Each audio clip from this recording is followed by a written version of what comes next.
வணக்கம். வாங்க டக்குன்னு ஒரு ராகி களி செஞ்சிடலாம். அதுக்கு ஒரு பாத்திரத்தில் ஒரு செம்பளவு தண்ணி ஊற்றிட்டு ஒரு குழிக்கரண்டி வெள்ளை ரவை போட்டுக்கோங்க.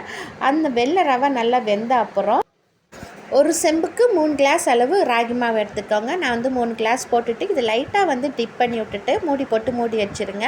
அதுக்கப்புறம் ஒரு 10 நிமிஷத்துக்கு அப்புறம் பார்த்திங்கன்னா நல்லா பொங்கி மேலே வரும். அதுக்கப்புறம் தேவையான அளவு உப்பு போட்டு திரும்பி மூடி போட்டு வச்சுருங்க.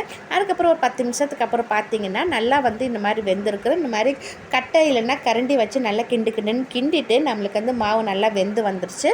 அதுக்கப்புறம் நான் வந்து கையில் உருட்ட முடியாமல் நான் வந்து இந்த மாதிரி குழி பாத்திரம் இருக்குதுங்களா, அந்த குழி பாத்திரத்தில் தேவையான அளவு நல்லெண்ணெய் விட்டு இந்த மாதிரி சைடில் வந்து இப்போ தடவி விட்டிங்கன்னா நம்மளுக்கு வந்து மாவு நல்லா ஒட்டாமல் நல்லா ரவுண்டாக இந்த மாதிரி ஷைனிங் ஷேப்பாக கிடைக்கும். அதுக்கப்புறம் நான் வந்து பசங்களுக்கு கொஞ்சம் சத்தாக இருக்குன்ட்டு மணத்தக்காளி கீரை குழம்பு தான் நான் செஞ்சுருக்கிறேன். நீங்கள் இந்த ராகி களிக்கு தேங்காய் சட்னி, வேர்க்கடலை சட்னி, மொச்சை போட்டு கருவாட்டு குழம்பு இல்லை வெறும் கருவாட்டு குழம்பு அந்த மாதிரி நீங்கள் வச்சு சாப்பிட்டிங்கன்னா அவ்வளோ சூப்பராக இருக்கும். வாரத்துக்கு ஒரு நாள் ஆச்சு இந்த மாதிரி நீங்கள் ராகி களி செஞ்சு சாப்பிடுங்க. உடம்புக்கு ரொம்ப நல்லது. ஃப்ரெண்ட்ஸ், உங்களுக்கு இந்த வீடியோ பிடிச்சுன்னா லைக் பண்ணுங்கள். மறக்காமல் சேனலை சப்ஸ்கிரைப் பண்ணிக்கோங்க.